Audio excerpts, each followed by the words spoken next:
কেমন চলছে আমাদের দেশের অর্থনীতি? অর্থনীতির কথা বললেই অনেকে বলবেন ভালো, কেউ বলবেন ভালো না, খুব একটা ভালো না। ভালো এটা বেশিরভাগ মানুষই বলবেন না। তবে বাংলাদেশ ব্যাংকে একটা পরিসংখ্যান প্রকাশিত হয়েছে, যেটা প্রতি মাসে মাসে হয়। গত ১০ মাসে অর্থবছরের এপ্রিল পর্যন্ত একটা প্রতিবেদন প্রকাশিত হয়েছে। সেখানে দেখা যাচ্ছে যে পূর্বের গত বছরের ১০ মাসের তুলনায় এই বছরের গত ১০ মাসে রপ্তানি এবং আমদানি উভয়ই কমেছে। সেটা বিশেষ করে রপ্তানি, এটা তো প্রভাব তো অবশ্যই পড়বে। প্রায় ২% রপ্তানি কমে গেছে, মানে গত বছরের তুলনায়। গত বছর এই সময় প্রায় ৩,৯৪০ কোটি মার্কিন ডলার রপ্তানি এবছর হয়েছে ৩,৯৪০, আর গত বছর ছিল এটা ৪,০২১ কোটি মার্কিন ডলার। তার মানে দেখছেন প্রায় ২%-এর বেশি রপ্তানি কমে গেছে।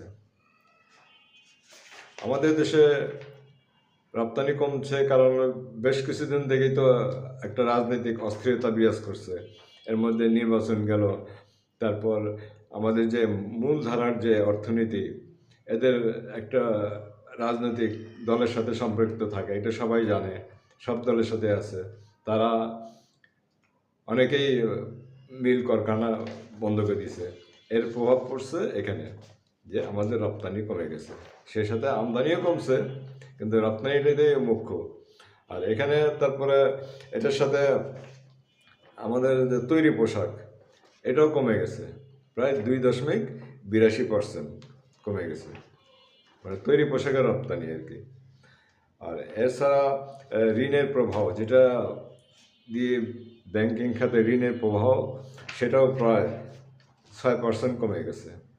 তার মানে সব দিকেই ঋণাত্মক আমাদের অর্থনীতি। এটা কেন হয়েছে? একে ভূ রাজনৈতিক পরিস্থিতি, দেশের আভ্যন্তরীণ রাজনৈতিক সমস্যা, তারপরে আস্থার অভাব। যারা বিনিয়োগ করবে, ব্যবসা করবে, তাদের অনেকে এখন নিরাপত্তাহীনতায় ভুগতেছে, এই করতেছে। এই জিনিসটা বের হওয়ার জন্য বের হয়ে আসতে হবে। তবে এখানে একটা আশার কথা আছে, যেটা হলো গত শুধু এপ্রিল মাসে আমাদের রপ্তানি আমদানি এবং বেশ চাঙ্গা ভাব ছিল। বিশেষ করে গত এপ্রিল মাসে প্রায় ৪,৪০১ কোটি মার্কিন ডলার রপ্তানি হয়েছে। এটা আগের বছর, গত বছর